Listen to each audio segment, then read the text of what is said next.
నమస్కారం ADB news కి స్వాగతం. ముందుగా ముఖ్యాంశాలు. మార్కెట్ యార్డ్ల జొన్న పంట కొనుగోలు కేంద్ర ప్రారంభం. రైతులు సద్వినియోగం చేసుకోవాలని ఎమ్మెల్యే పాయల్ శంకర్ సూచన. రైతుల సమస్యలను పరిష్కరిస్తామని market committee chairman Srikanth Reddy వెల్లడి.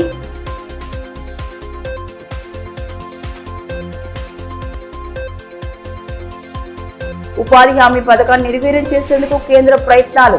కూలీల సమస్యలను పరిష్కరించాలన్న మాజీ మంత్రి జోగు రామన్న. వ్యవసాయ కార్మిక సంఘం ఆధ్వర్యంలో తలపెట్టిన ధర్నాకు సంపూర్ణ మద్దతు.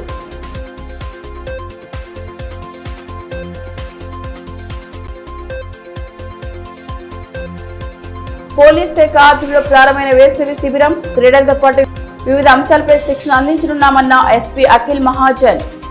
విద్యార్థులు ఉన్నత లక్ష్య సాధనకు కృషి చేయాలని సూచన. ఆదిలాబాద్ వ్యవసాయ మార్కెట్ యార్డ్లో సోమవారం జొన్న కొనుగోలు కేంద్రాన్ని ప్రారంభించారు. ఎమ్మెల్యే పాయల్ శంకర్ కార్యక్రమం ముఖ్య అతిథిగా హాజరై కొనుగోళ్లను ప్రారంభించిన అనంతరం రైతులకు ఇబ్బంది తలెత్తకుండా అన్ని చర్యలు తీసుకుంటున్నామని తెలిపారు. దళారుల వద్ద కాకుండా ప్రభుత్వ మద్దతు ధరతో పంటను అమ్మి లబ్ధి పొందాలని సూచించారు. రైతులకు ఇబ్బంది కలగకుండా ప్రభుత్వం పంట కొనుగోలు కేంద్రాలను ఏర్పాటు చేస్తుందని, రైతులు ఈ అవకాశాన్ని సద్వినియోగం చేసుకుని దళారుల వద్ద పంటను అమ్మకుండా మద్దతు ధరతో పంటలను అమ్మాలని ఎమ్మెల్యే పాయల్ శంకర్ అన్నారు. ఆదిలాబాద్ వ్యవసాయ మార్కెట్ యార్డ్లో సోమవారం జొన్నల కొనుగోలు కేంద్రాన్ని మార్క్ఫెడ్ ఆధ్వర్యంలో ఏర్పాటు చేశారు. ఎమ్మెల్యే పాయల్ శంకర్, వ్యవసాయ market committee chairman Borajju Srikanth Reddy, municipal chairperson Bandari అనుష్తో కలిసి కొనుగోలు కేంద్రాన్ని ప్రారంభించారు. ముందుగా తొలి రైతులు సన్మానించి తూకం యంత్రాలకు పూజలు చేశారు. ఈ మేరకు ఎమ్మెల్యే పాయల్ శంకర్ మాట్లాడుతూ క్వింటాల్కి 3,699 ప్రభుత్వ మద్దతు ధరతో జొన్నలను కొనుగోలు చేయడం జరుగుతుందని పేర్కొన్నారు. పంట కొనుగోలు విషయంలో కొంతమంది రాజకీయం చేస్తున్నారని, అనవసర రాజకీయాలు మాని రైతులకు మంచి జరిగే పని చేయాలని సూచించారు. అర్ధాంతరంగా నిలిచిపోయిన శనగ పంటను కొనుగోలు చేసేలా చర్యలు తీసుకుంటున్నానన్నారు. ఎట్టి పరిస్థితుల్లో మహారాష్ట్ర నుండి వచ్చిన పంట కొనుగోలుకు సహకరించవద్దని సూచించారు. రైతు ఆరుగాలం కష్టపడి పండించినటువంటి పంటకు మార్కెట్లో మద్దతు ధర లేని సందర్భంలో పత్తి అయితే కేంద్ర ప్రభుత్వం కానీ, అదే మిగతా ధాన్యాలని కేంద్ర రాష్ట్ర ప్రభుత్వాలు రెండు కూడా సంయుక్తంగా ఈరోజు కొనుగోలు చేసి రైతులకు మద్దతుగా బాసటగా నిలబడాలన్నటువంటి ఆలోచనతో ఈరోజు జొన్నల కొనుగోలు కేంద్రాన్ని నిన్న జయనత్లో ఈరోజు ఆదిలాబాద్ ఇంకొక 7 నుంచి 8 సెంటర్లని ప్రారంభించాలని నిర్ణయం చేయడం జరిగింది. ఈ సందర్భంగా రైతులందరికీ విజ్ఞప్తి చేస్తారు. ఈ సమయంలోనే కొందరు సందిట్లో సడేమియాగా రైతులు బాగున్నా లేకున్నా వాళ్ళకి ఏమి ఇబ్బంది లేదు, పర్వాలేదు, కానీ వాళ్ళ ఆలోచన అంతా కూడా ప్రతిదీ రాజకీయం చేయాలి. నేను అటువంటి వాళ్ళకు ఒక విజ్ఞప్తి, రైతులకు మంచి జరిగేటటువంటి పనులు చేయాలి, కానీ కేవలం రాజకీయాలే ఎప్పుడు చేస్తూ పోతే అది మంచి పద్ధతి. రైతు సోదరులారా, మీరు ఇచ్చినటువంటి అవకాశం వల్ల నా వంతుగా నేను ఎప్పుడు కూడా ఎటువంటి భేషజాలకు ఈరోజు మంత్రుల దగ్గరికి ఒక్కొక్క దగ్గరికి 10 సార్లు పోతాను. ముఖ్యమంత్రి గారికి కనీసం 10 సార్లు ఈ విషయం మీద కలిసి అధికారులని కలుస్తున్నా. ఈరోజు పంటల కొనుగోలు ప్రతిదీ చేయించే ప్రయత్నంలో భాగంగా నాకు ఎక్కడ ఏ అవకాశం ఉన్నా కూడా దేన్ని విడిచిపెట్టకుండా నా ప్రయత్నం చేసింది.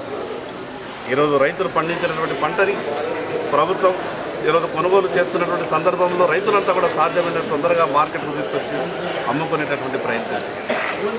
అదేవిధంగా మిగతా ఏదైతే మొన్న అర్ధాంతరంగా కొందరు రైతుల దగ్గర శనగ పంట కూడా మిగిలిందని చాలామంది రైతులు చెప్పారు. నేను దాని కొరకు కూడా ప్రయత్నం చేసిన. బహుశా ఈరోజు సాయంత్రం లేదా రేపటి వరకు ఉత్తర్వులు వచ్చేటటువంటి అవకాశం ఉన్నది. ప్రత్యేకంగా ఆదిలాబాద్ కొరకైనా సరే ఆ యొక్క అనుమతి తీసుకొచ్చి మిగతా రైతుల దగ్గర ఏదైతే శనగ పంట ఉన్నదో దాన్ని నా వంతు నేను ప్రయత్నం చేస్తా ఉన్నాను. ఉపాధి హామీ పథకాన్ని నిర్వీర్యం చేసేందుకు కేంద్రం చేసిన ప్రయత్నాలను తీవ్రంగా ఖండిస్తున్నామని మాజీ మంత్రి జోగు రామన్ అన్నారు. ఉపాధి హామీ కూలీల సమస్యలపై తెలంగాణ వ్యవసాయ కార్మిక సంఘం ఆధ్వర్యంలో చేపట్టిన ధర్నాకి ఆయన మద్దతు తెలిపారు. కేంద్ర ప్రభుత్వానికి వ్యతిరేకంగా పెద్ద ఎత్తున నినాదాలు చేస్తూ హోరెత్తించారు. ఉపాధి హామీ పథకంపై కేంద్ర ప్రభుత్వం చేస్తున్న కుట్రలను తీవ్రంగా ఖండిస్తున్నామని, కార్మిక ఇలాఖలను కాలరాసే విధంగా అవలంబిస్తున్న విధానాలు సరికావని మాజీ మంత్రి జోగు రామన్ అన్నారు. సోమవారం జిల్లా కలెక్టర్ కార్యాలయం ఎదుట ఏఐఏడబ్ల్యూఏ వ్యవసాయ కార్మిక సంఘం ఆధ్వర్యంలో నిర్వహించిన ధర్నాకు ఆయన మద్దతు తెలిపారు. కార్యక్రమంలో పాల్గొని ఉపాధి హామీ కార్మికులకు సంఘీభావం తెలిపారు. కేంద్ర ప్రభుత్వానికి వ్యతిరేకంగా పెద్ద ఎత్తున నినాదాలు చేస్తూ హోరెత్తించారు. ధర్నాలో నాయకులు లంక రాఘులు, దర్శన మల్లేష్, అన్నమల కిరణ్, దత్తు, మిట్టు, ప్రహ్లాద్, కొండ గణేష్, దమ్మపాల్ తదితరులు పాల్గొన్నారు. ఈ మేరకు మాజీ మంత్రి జోగు రామన్ మాట్లాడుతూ మహాత్మా గాంధీ ఉపాధి హామీ పథకం పేరును మార్చడం కాకుండా కేంద్ర ప్రభుత్వ వాటాను భారీగా తగ్గించి పథకాన్ని నిర్వీర్యం చేసే దిశగా కేంద్ర ప్రభుత్వం ప్రయత్నాలు చేస్తోందని ఆరోపించారు. కార్మికుల సంక్షేమాన్ని విస్మరించి కార్పొరేట్ శక్తుల ప్రయోజనాల కోసం మార్పులు తీసుకొస్తున్నారని మండిపడ్డారు. ఉపాధి హామీ కార్మికుల హక్కులను సాధించే దిశగా చేపడుతున్న పోరాటాలకు బీఆర్ఎస్ పార్టీ సంపూర్ణ మద్దతు ఇస్తోందని, ఈ నెల 15న తలపెట్టిన బంద్కి సైతం పూర్తి సహకారం అందిస్తామని పేర్కొన్నారు. 2025లో అప్పటి ప్రభుత్వం తీసుకొస్తే ఇలా విబిజి రామ్ పేరు మార్చి మహాత్మా గాంధీ గారి పేరు తీసేసి చట్టం ఉంటే చట్టంను తీసేసి చట్టం పేరుతో పథకం తీసుకొస్తూ 90% అప్పుడు కేంద్రం ఇచ్చేటటువంటి డబ్బుల్ని మరి ఇలా దాంట్లో 60%కు కుదిస్తూ తీసుకున్నటువంటి చట్టాన్ని రద్దు చేయాలన్న ఉద్దేశంతో ఈరోజు మా అక్కలు చెల్లెళ్ళు అన్నదమ్ములు ఈ కూలీలందరి కార్యక్రమానికి వచ్చిన సందర్భంగా అంటే ఇలా ఉపాధి హామీలో కూలీ చేసేటటువంటి కూలీలని కూడా ఈ పథకం కూడా రద్దు చేసి ఈ కూలీ చేసేటటువంటి కుటుంబాలన్నీ కూడా రోడ్డుకు రావాలా. ఈ పథకం రద్దు చేస్తే ఇవాళ వీళ్ళందరూ రోడ్డు మీదకి వస్తే మరి కుటుంబాల పరిస్థితి ఏమని కూడా ఆలోచించకుండా నరేంద్ర మోడీ గారికి ఒక కూలీల పట్ల ఉన్నటువంటి ఎంత అసూయ ఉందో, కూలీల పట్ల ఎంత ప్రేమ ఉందో దీన్ని బట్టి మీకు అర్థమవుతుంది. నేను ఒకటే మీ అందరికీ, ఇప్పుడు నరేంద్ర మోడీ గారు చేసేది పేదల గురించి ఏ పథకం చేస్తలేడు. అంబానీలకో అదానీలకో ఇంకెవరికో రేపు మీ కూలీలతో పాటు రేపు వ్యవసాయం చేసుకున్నటువంటి వ్యవసాయాన్ని కూడా రద్దు చేసి కార్పొరేట్ వ్యవసాయాలకే అప్పచెప్పేటటువంటి ప్రయత్నంలో భాగమని చెప్పి కూడా నేను మీకు తెలియజేస్తున్నా. అందుకొరకు ఇలా ఈ ఉపాధి హామీ పథకం మరి మామూలు పాపం కూలి చేసుకొని 6-7 గంటలు పనిచేసి ఈ దేశంలో కష్టపడి పనిచేస్తుండే కూలీలు మీరు. అసలు మీరు లేకపోతే ఏ భవన నిర్మాణమో, ఏ రోడ్ నిర్మాణమో, ఏ వ్యవసాయదారుని చేనులో పొలంలో పనో అసలు మీరు లేకపోతే ఏ ఒక్క కార్యక్రమం కొనసాగుతుందా? దీనిపైన కూడా ఇలా నరేంద్ర మోడీ గారు దృష్టి పట్టదంటే ఎంత దుర్మార్గమైనటువంటి పని చేస్తున్నాడో ఇలా నరేంద్ర మోడీ గారు మనకు అర్థమైంది. పోలీస్ శాఖ ఆధ్వర్యంలో చేపట్టిన సమ్మర్ క్యాంపును సోమవారం ఎస్పీ అఖిల్ మహాజన్ స్థానిక పోలీస్ హెడ్ క్వార్టర్స్ లో ప్రారంభించారు. విద్యార్థులకు వివిధ అంశాల శిక్షణ అందించినట్లు తెలిపారు. ఈ అవకాశాన్ని విద్యార్థులు సద్వినియోగం చేసుకోవాలని ఉన్నత లక్ష్యాలను నిర్దేశించుకొని అందుకు అనుగుణంగా ముందుకు సాగాలని పేర్కొన్నారు. విద్యార్థి దశలోనే వ్యాయామం ప్రాధాన్యతను గుర్తెరిగి మొబైల్ ఫోన్ వంటి అలవాట్లకు దూరంగా ఉండాలని ఎస్పీ అఖిల్ మహాజన్ సూచించారు. వేసవిలో విద్యార్థుల కోసం పోలీస్ శాఖ ఆధ్వర్యంలో నిర్వహిస్తున్న సమ్మర్ క్యాంపును సోమవారం ఆయన ప్రారంభించారు. స్థానిక పోలీస్ ఏఆర్ హెడ్ క్వార్టర్స్ లో వేసవి శిబిరాన్ని ప్రారంభించి విద్యార్థులకు పలు సూచనలు చేశారు. ఇచ్చోడ, ఇంద్రవెల్లి, నార్వల్, బోత్ పోలీస్ స్టేషన్ల పరిధిలో వేసవి శిబిరాలను ప్రారంభించారు. జిల్లాలో మొత్తం 550 మంది విద్యార్థులు శిబిరంలో పాల్గొననున్నారు. ఎస్పీ ముందుగా జ్యోతి ప్రజ్వలన చేసిన అనంతరం కార్యక్రమాన్ని ప్రారంభించారు. శిక్షణ వివరాలను తెలియజేసి విద్యార్థులు సద్వినియోగం చేసుకోవాలని సూచించారు. చిన్నారులతో కలిసి ఆర్చరీ, వాలీబాల్ ఆడి సమ్మర్ క్యాంపును ప్రారంభించారు. ఈ కార్యక్రమంలో అదనపు ఎస్పీ బి సురేంద్రరావు, డిఎస్పీలు L Jeevan Reddy, Kamatham Indravardhan, Mamala SHO Rahul Khan, IPS ఇన్స్పెక్టర్లు K Nagaraju, B Sunil Kumar, Prem Kumar, G Shravan తదితరులు పాల్గొన్నారు. ఈ మేరకు జిల్లా ఎస్పీ అఖిల్ మహాజన్ మాట్లాడుతూ యువత చిన్నారులకు ఒకే అంశంపై పదే శిక్షణ అందించడం ద్వారా వారు ఆ అంశాల్లో నిష్ణాతులు ఉన్నత స్థానానికి ఎదుగుతారని తెలిపారు. పోలీసులకు ప్రజలకు మధ్య ఉన్న సత్సంబంధాలు ఇలాంటి కార్యక్రమాల వల్ల మెరుగుపడతాయన్నారు. ఆటల వల్ల పిల్లలకు మానసిక, శారీరక దృఢత్వం లభిస్తుందని పేర్కొన్నారు. సమ్మర్ క్యాంపులు table tennis, archery, yoga, karate, kabaddi, cricket, volleyball, basketball, పీఈటీతో పాటు పోలీస్ స్టేషన్ సందర్శన నిర్వహణ, జైలు సందర్శన, జాగిరాల పనితీరుపై ప్రత్యేకంగా అవగాహన కల్పించుతున్నామని వెల్లడించారు. పిల్లలకి ఇప్పుడు ఫ్యూచర్ ఉన్నారు. సో ఇప్పుడు వాళ్ళతో కాంటాక్ట్లో మనం వస్తే ఏమైనా గ్యాప్ ఉంది పోలీస్ అండ్ సిటిజన్స్లో కొంచెం బ్రిడ్జ్ అవుతుంది. ఆ ఉద్దేశంతో మనం సమ్మర్ క్యాంప్ ఏర్పాటు చేస్తున్నాం. ఇది కాకుండా పోలీస్ సమ్మర్ క్యాంప్ ఉంటే దానిలో కొంచెం మీ పిల్లలకి డిసిప్లిన్ వస్తుంది.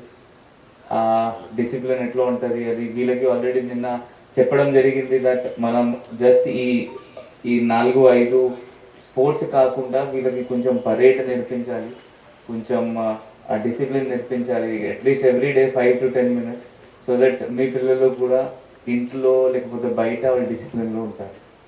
ఇది కాకుండా అన్ని 5-6 స్పోర్ట్స్ మనం ఆడిపిస్తున్నాము. ఏమైనా వాళ్ళకి ఇష్టం ఉంటే వాళ్ళు అది ఆడుకోవచ్చు. అండ్ మన రిలేషన్ ఏమైనా ఉంటే మంచిగా అవుతుంది.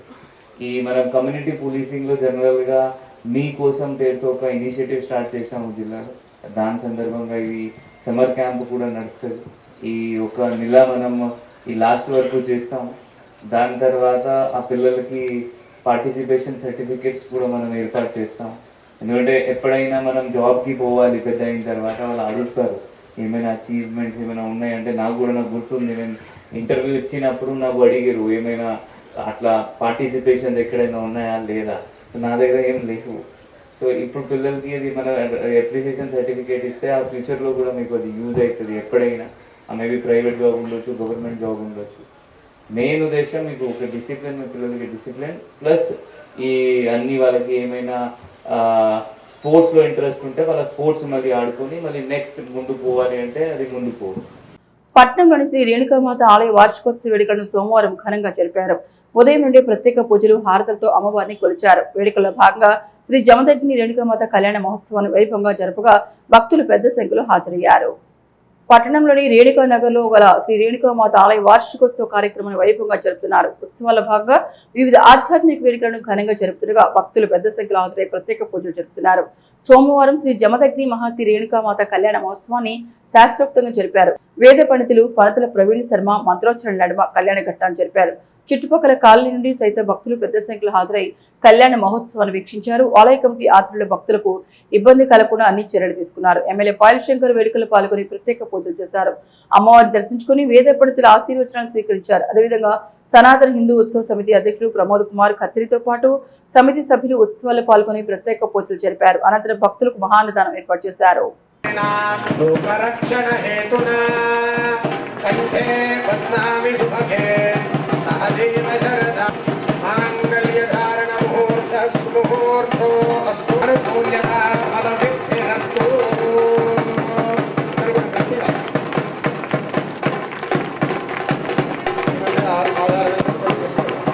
రక్షణ హేతున కంఠే బధ్నామి శుభగే సహజీవ శరదాంశనం.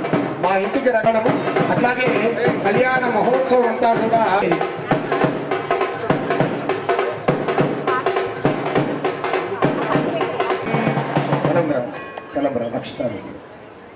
జిల్లా కేంద్రంలోని గాంధీనగర్ లో నూతనంగా ఏర్పాటు చేసిన డాక్టర్ బిఆర్ అంబేద్కర్ విగ్రహావిష్కరణ కార్యక్రమం ఘనంగా సాగింది. మాజీ మంత్రి జోగురామన్న కార్యక్రమం ముఖ్య అతిథిగా హాజరయ్యారు. ఈ సందర్భంగా అంబేద్కర్ విగ్రహాన్ని లాంఛనంగా ఆవిష్కరించి పెద్దపెట్టిన నినాదాలు చేశారు. డాక్టర్ బిఆర్ అంబేద్కర్ వంటి మహనీయుల ఆలోచన విధానం ఉన్నత లక్ష్యాలను అందుకునే ప్రేరణను ఇస్తోందని మాజీ మంత్రి జోగురామన్ అన్నారు. పట్టణంలోని గాంధీనగర్ లో నూతనంగా ఏర్పాటు చేసిన అంబేద్కర్ విగ్రహ ఆవిష్కరణ కార్యక్రమంలో ఆయన ముఖ్య అతిథిగా పాల్గొన్నారు. ముందుగా కాలనీ వాసులు ఆయనకు ఘనంగా స్వాగతం పలికారు. అనంతరం లాంఛనంగా అంబేద్కర్ విగ్రహాన్ని ఆవిష్కరించారు. స్థానికులు టపాసులు పెంచి పెద్ద ఎత్తున సంబరాలు జరుపుకున్నారు. ఈ కార్యక్రమంలో మాజీ మున్సిపల్ చైర్మన్ జోగు ప్రేమేందర్ తో పాటు పలువురు నేతలు పాల్గొన్నారు. ఈ మేరకు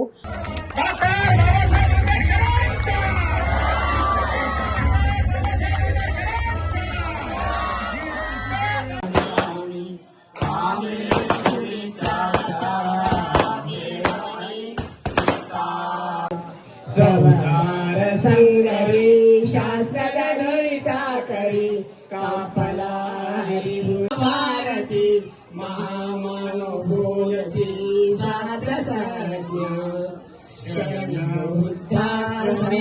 మాజీ మంత్రి జోగురామన్న మాట్లాడుతూ రాజ్యాంగ నిర్మాత డాక్టర్ బిఆర్ అంబేద్కర్ యువతకు స్ఫూర్తిదాయకులుగా నిలిచారని పేర్కొన్నారు. అటువంటి మహనీయుల స్ఫూర్తితో జీవితంలో ఉన్నతంగా ఎదగాలని సూచించారు. మహనీయుల జీవిత చరిత్రను తెలుసుకుని వారి ఆశలకు అనుగుణంగా నడవాలని పిలుపునిచ్చారు.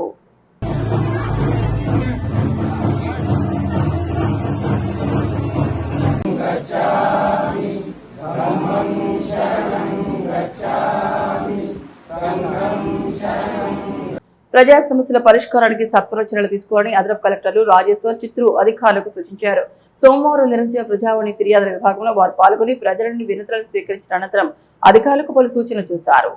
ఆదిలాబాద్ కలెక్టరేట్ లో సోమవారం నిర్వహించిన ప్రజావాణికి ప్రజలు బారులు తీరారు. 2 వారాల విరామం తర్వాత తిరిగి ప్రారంభం కావడంతో జిల్లా నలుమూల నుంచి అర్జీదారులు భారీగా తరలివచ్చారు. స్థానిక కలెక్టరేట్ సమావేశ మందిరంలో నిర్వహించిన ప్రజావాణి విభాగంలో అదనపు కలెక్టర్లు రాజేశ్వర్, చిత్రు ప్రజల నుండి వినతులను స్వీకరించారు. తమ సమస్యలను వినతుల రూపంలో అధికారులకు అందించగా వాటి పరిష్కారానికి తీసుకోవాల్సిన చర్యలపై సూచనలు చేశారు.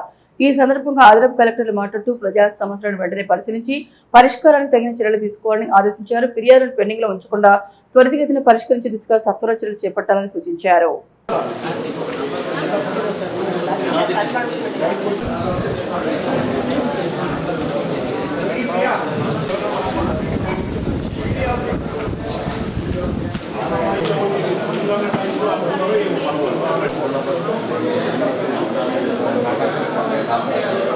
బక్రీద్ పండుగ సందర్భంగా జిల్లాలో పశువుల అక్రమ రవాణాను అరికట్టేందుకు జిల్లా వ్యాప్తంగా 7 చెక్ పోస్టులను ఏర్పాటు చేసినట్లు జిల్లా ఎస్పీ అఖిల్ మహాజన్ తెలిపారు. సోమవారం ఆదిలాబాద్ 1 టౌన్ పోలీస్ స్టేషన్ లో చెక్ పోస్ట్ సిబ్బందికి ఎస్పీ పలు సూచనలు చేశారు.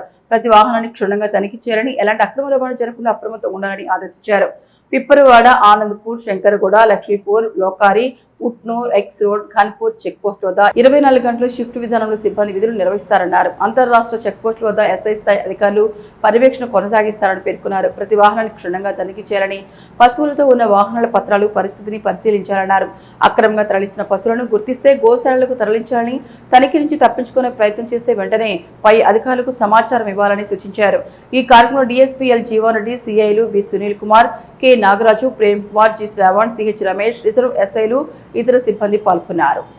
పట్టణంలోని తీర్పల్లి కాలనీలో 300 కాపు సంఘ భవన నిర్మాణానికి సోమవారం భూమి పూజ చేశారు. స్థానిక కమిటీ సభ్యులు భూమి పూజ చేసి భవన నిర్మాణ పనులను ప్రారంభించారు. కార్యక్రమంలో సభ్యులు వామన్, నర్సింగ్, తిరుమణి, రాహుల్, సాగర్, అవారి సాయి తదితరులు పాల్గొన్నారు.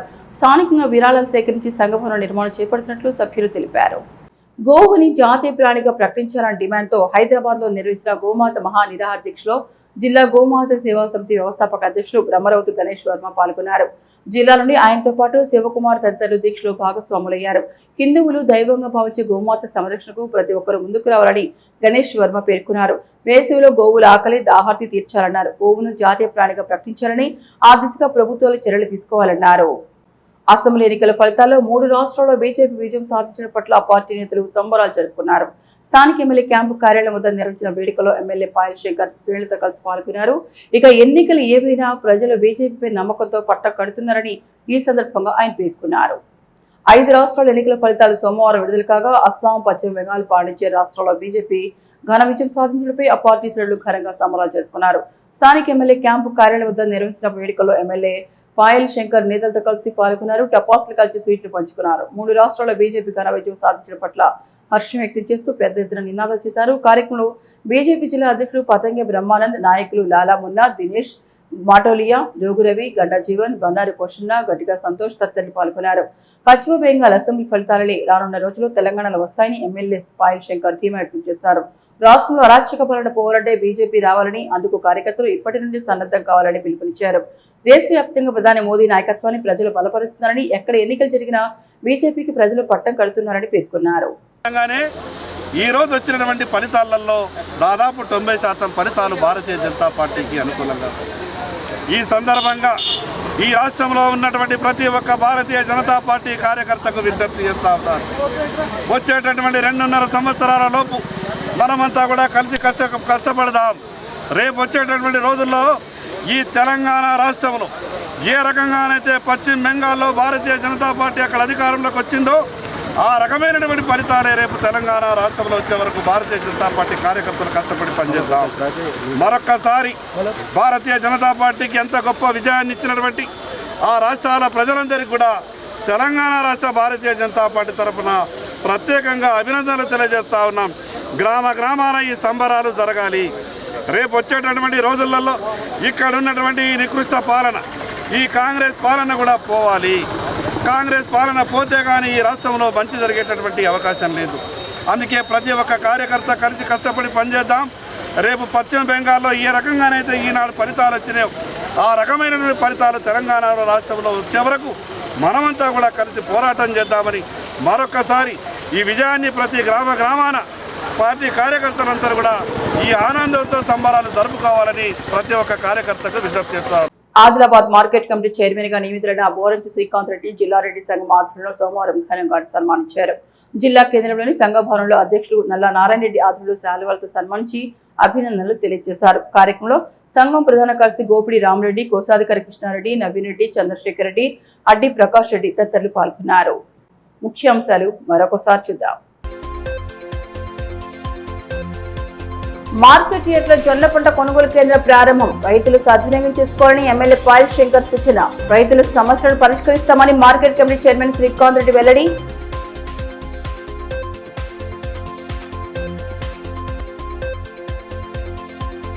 ఉపాధి హామీ పథకాన్ని నిర్వీర్యం చేసేందుకు కేంద్ర ప్రయత్నాలు. కూలీల సమస్యలను పరిష్కరించాలన్న మాజీ మంత్రి జోగు రామన్న. వ్యవసాయ కార్మిక సంఘం ఆధ్వర్యంలో తలపెట్టిన ధర్నాకు సంపూర్ణ మద్దతు.